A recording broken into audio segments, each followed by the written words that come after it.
उसी टोटी से निकल के हम भी आए। एक बार नीरज भैया के लिए तालियां बजा दीजिए। इनसे अच्छा संचालन कोई कर ही नहीं सकता।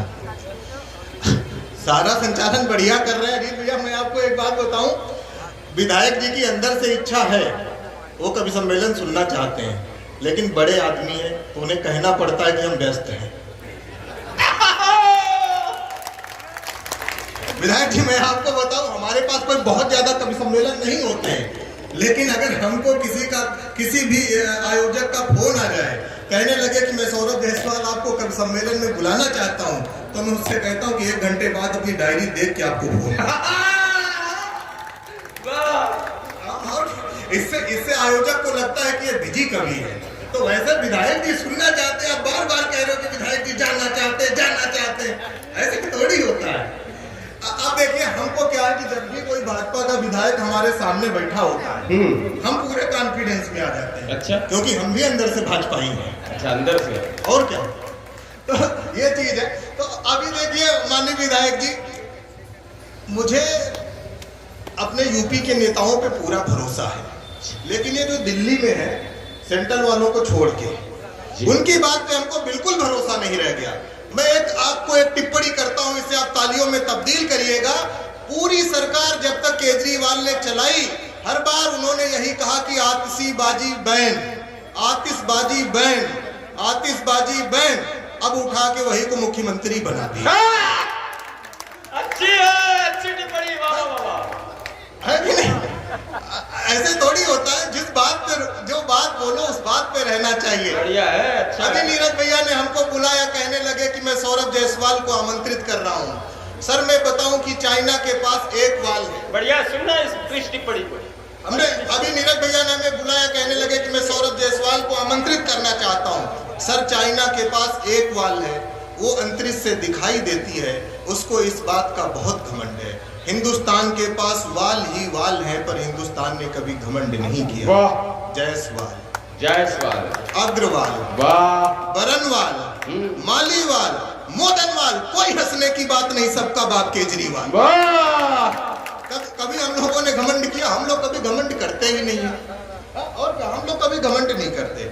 मैं आपको बताऊं, मैं कोई भी बात इधर उधर की नहीं करूंगा, जितनी भी बातें करूंगा बिल्कुल प्रैक्टिकल करूंगा। मैं शादी से पहले कुंवारा था। हाँ, ये बड़ी टेक्निकल बात है, कभी कभी लोग इसको 2-3 महीने बाद समझ पाते हैं, लेकिन आप लोग तुरंत समझ गए। मैं आपको प्रणाम करता हूँ। और क्या सर, मैं शादी से पहले कुंवारा था, तब मैं श्रृंगार रस की कविताएं लिखता था। हाँ। हमारे अंदर थोड़ा सरोज थी, और जिस तरीके से पहले वाले संचालक ने हमारा नाम सरोज के साथ जोड़ा, उन्होंने कहा कि मैं सरोज जायसवाल को बुला रहा हूँ। ये बात अगर हमारी पत्नी को पता चल जाए तो हम घर जाने के लायक नहीं। एक बार जरा जोरदार तालियां बजाइए। बहुत बढ़िया। और क्या, मैं देखिए बैठे हैं, अगर पूछिए अगर मैं झूठ बोल रहा हूँ, मैं झूठ बोलता ही नहीं, मैं कोई नेता हूँ? अच्छा। और नीरज भैया देखो, अगर मैं किसी भी नेता की बात करूं तो समझ जाना कि मैं पंजाब के नेताओं की बात कर रहा हूं। उत्तर प्रदेश के नेताओं के बारे में कुछ नहीं बोल सकता हूं, पता नहीं कब मेरे घर बुलडोजर पहुंच जाए। हाँ, हम नहीं बोल रहे। तो मैं शादी से पहले कुंवारा था, तब मैं श्रृंगार रस की कविताएं लिखता था सर। हमारी शादी तय हुई, मैं तब भी श्रृंगार रस की कविताएं लिखता था। मैं हमारी एंगेजमेंट हुई, मैं तब भी श्रृंगार रस की कविताएं लिखता था। श्रृंगार हमारा खत्म ही नहीं हो रहा था।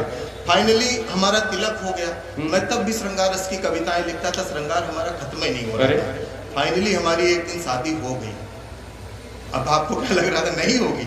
हाँ, हमारी शादी फाइनली हमारी एक दिन शादी हो गई, मैं तब भी श्रृंगार रस की कविताएं लिखता था। श्रृंगार हमारा खत्म ही नहीं हो रहा था। एक दिन हमारी श्रीमती जी हमारे सामने मुंह धो के खड़ी हो गई। यकीन मानिए श्रृंगार से विश्वास उठ गया है। बहुत अच्छी कविताएं लिखता हूँ। आप लोगों ने जिस तरीके से तालियां बजाई है, पहले मुझे लगता था सिर्फ मेरा ही विश्वास उठा है। आप मेरे विश्वास को प्रणाम करता हूँ। आपके उठे हुए विश्वास को प्रणाम करता हूँ। मैं सर बड़ी मैं मैं सर बड़ी जिम्मेदारी के साथ एक बात कहना चाहता हूँ कि पत्नी और सरकार दोनों एक जैसे हैं। सरकार को भी चुनने का मौका मिलता है, पत्नी को भी चुनने का मौका मिलता है। चुनने के बाद ना सरकार सुनती है। अच्छा है, बढ़िया मालिक है। पत्नी के बारे में हम कुछ नहीं कहेंगे, भाई साहब रिकॉर्डिंग कर रहे हैं, हमारे साथ दिक्कत हो सकती है। लेकिन हंसने की ये कोई बात नहीं है। सरकार आप 5 साल के बाद बदल सकते हो। दूसरे में ये भी ऑप्शन नहीं है। वाह वाह वाह, जहां जहां बातें समझ में आए तालियां बजाते चलना। दूसरे में ये भी ऑप्शन नहीं है। लेकिन हिंदुस्तान के आदमी के पास कहीं भी कोई ऑप्शन नहीं है। ना वो 15 साल से सरकार बदल पा रहा है और पत्नी तो आप बदल ही नहीं सकते। नीरज भैया बार बार कह रहे थे कि पिछले कवि सम्मेलन में माननीय विधायक जी दोबारा आए। हमने कहा इसमें कौन बड़ी बात, जब मोदी जी तिबारा आ सकते हैं।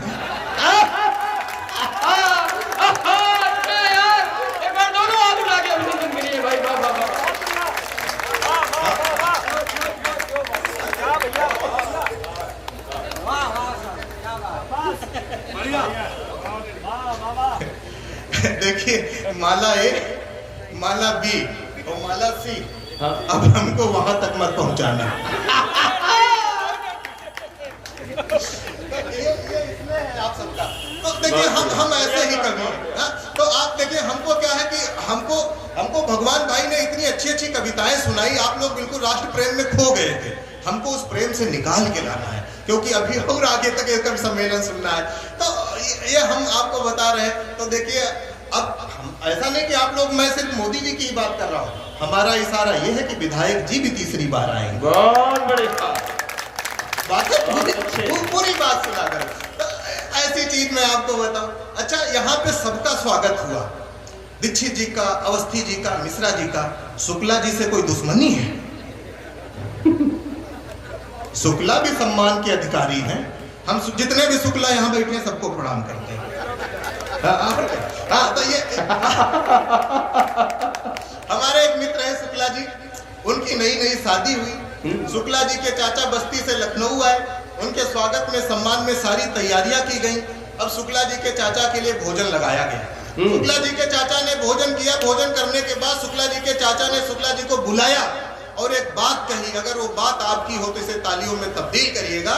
शुक्ला जी के चाचा ने शुक्ला जी से कहा, बेटा सब तो सही है, लेकिन बहू ने दाल पतली बनाई है। शुक्ला जी ने जो जवाब दिया, कहा चाचा, जो स्त्री पुरुष की हालत पतली कर सकती है, वाह, उसके लिए दाल कौन बड़ी बात है। शुक्ला जी की दाल पतली थी, मोहल्ली वालों की दाल में सिर्फ पानी है। आप वाली दाल को प्रणाम करते हुए मैं बात को आगे लेके जाना चाहता हूँ। मैंने कहा कि सुबह ये माइक भी शुक्ला जी का, हाँ भाई शुक्ला जी को विशेष प्रणाम। मैंने कहा कि सुबह से लेकर शाम हमारी बीबी, दिल का है आराम हमारी बीबी, और जीवन में जब दर्द कभी आ जाता है बन जाती है झंडू बाम हमारी बीबी। वो आज तक समझ नहीं पाई, हमने उसकी तारीफ की। वो झंडू बाम में डिस्टर्ब है। तो अच्छा, आजकल एक बड़ी सर हमसे लोगों ने पूछा, नीरज भैया हमसे लोगों ने पूछा कि पत्नी कैसी होनी चाहिए। विधायक जी, हमसे लोगों ने पूछा कि पत्नी कैसी होनी चाहिए। हमने कहा कि हमसे पूछ रहे हो तो हमारा मतलब ये कि होनी ही नहीं चाहिए। जरूरत क्या है, बवाल पालने जरूरत क्या, सब बीरस के कभी संभाले। क्रांतिकारी लोग, हाथ के कपड़ों का बस का नहीं मामला। तो ऐसे होता है। तो ये आजकल एक बड़ी समस्या आई हुई है, वो समस्या रील की है। तो मैं वहां से 4 पंक्तियां आपको सुनाता हूं, आनंद लीजिएगा।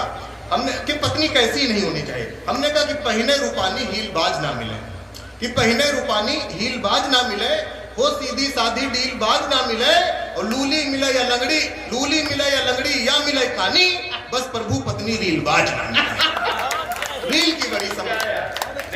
सुनो रील की बहुत समस्या है। तो अच्छा, लेकिन मैं महोली के मंच पे खड़ा हूँ, इतना समृद्ध मंच है, योगेश दादा की पावन उपस्थिति है, नीरज भैया का संचालन, और जगजीवन दद्दू का हम सही नाम लेंगे, क्योंकि हम अपना पेमेंट खतरे में थोड़ी डालेंगे भगवान की तरह। भगवान ने कहा हमको जगदीश बुलाए हैं, हम तो बिल्कुल तुमको जगदीश नहीं बुलाए, तुमको जगजीवन बुलाए हैं।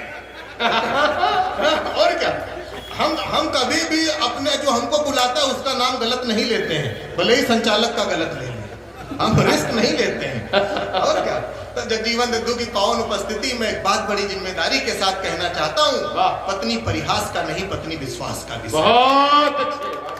400 स्क्वायर फीट के घर में अगर कोई बड़ी बड़ी यात्राएं करता है तो एक पत्नी करती है, एक स्त्री करती, तब मैं उसके सम्मान में पढ़ता हूँ। हमने कहा कि बिना खबरों की खबर बनाती है पत्नी, डरपोक पति को निडर बनाती है पत्नी। आदमी कमा के बना सकता है मकान, किंतु उसको संवार कर घर बना।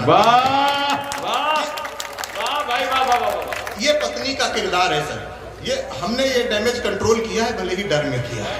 हाँ। और क्या, तो ऐसे होता है। मैं सर काफी नकारात्मक टाइप का व्यक्ति हूँ, काफी नकारात्मक टाइप, बहुत ज्यादा। इतना नकारात्मक टाइप का व्यक्ति हूँ कि कोरोना की 3 लहरें आके चली गई, मैं एक में भी पॉजिटिव नहीं हो पाया। अच्छी टिप्पणी है, वाह वाह वाह। हाँ, मैं हो सकता था, लेकिन हमारे अंग्रेजी के मास्टर साहब अवस्थी जी, वो कहा करते थे कि बेटा पॉजिटिव रहा करो। उसी बीच हमारी एक टांग टूट गई, उन्होंने हमें फोन किया, कहा कि बेटा पॉजिटिव रहा करो। हमने कहा गुरुजी हमारी एक टांग टूट गई, आप कह रहे पॉजिटिव रहा करो। कहने लगे बेटा पॉजिटिव इसलिए रहा करो, जैसी तुम्हारी हरकतें हैं दोनों टूट सकती थी, इसलिए पॉजिटिव रहा करो। 1.5 महीने के बाद माननीय विधायक जी हमारा प्लास्टर कटा। अवस्थी जी की 8,000 रुपए फीस बाकी थी, मैं 4,000 लेके पहुंचा। हाँ। अभी अवस्थी जी काफी निगेटिव थे। हमने कहा गुरुजी पॉजिटिव रहा करो। बहुत अच्छे। कहने लगे 8,000 फीस बाकी थी, 4 लेके आए हो। हमने कहा गुरुजी जैसे मेरी दोनों टूट सकती थी, बहुत अच्छे, वैसे मैं आपकी 8 मार सकता था, 4 लेके आया हूँ, इसलिए पॉजिटिव रहा। बहुत बढ़िया। तब से अवस्थी जी काफी निगेटिव हूँ, मैं काफी कॉन्फिडेंस में। मैं इतना कॉन्फिडेंस में, अगर आप हमारा 9 बजे सम्मान करना चाहें तो हम 8:59 पे अपना खुद अपमान करा लेते हैं। हाँ, इतना कॉन्फिडेंस में। मैं तब से इतना कॉन्फिडेंस में हूँ कि मैंने फेसबुक पे एक बार शेर लिखा, कनाडा की एक बंदी ने लाइक कर दिया, हम तब से खुद को अंतर्राष्ट्रीय मान रहे हैं। बहुत अच्छे। और क्या, बस शेर यही था कि इतनी जरा सी बात पर हुआ बवाल प्रचंड, ताऊ ने कमला कहा, हमने कहा पसंद। हाँ, हम काफी कॉन्फिडेंस में हैं, इतना। और क्या, अभी जगजीवन दद्दू ने नीरज भैया से कहा, कहने लगे कि यार वो सौरभ को बुलाओ। नीरज भैया ने कहा कि वो हास्य का कवि है, बढ़िया कवि है, 30 से 35 हजार से कम में नहीं आएगा। अच्छा, मैं कॉन्फिडेंस वाला कवि। जगजीवन दद्दू को मेरा नंबर डायरेक्ट मिल गया, उन्होंने हमें फोन किया, कहने लगे बेटा कैसे हो? हमने कहा दद्दू बहुत अच्छा हूँ। कहने लगे मैं कवि सम्मेलन करा रहा हूँ। हमने कहा दद्दू उसके लिए आपको बधाई। कहने लगे मैं तुमको बुलाना चाहता हूँ। हमने कहा दद्दू उसके लिए हमें बधाई। हमने कहा दद्दू अधाई बधाई अपनी जगह, 3,000 से कम में नहीं आया।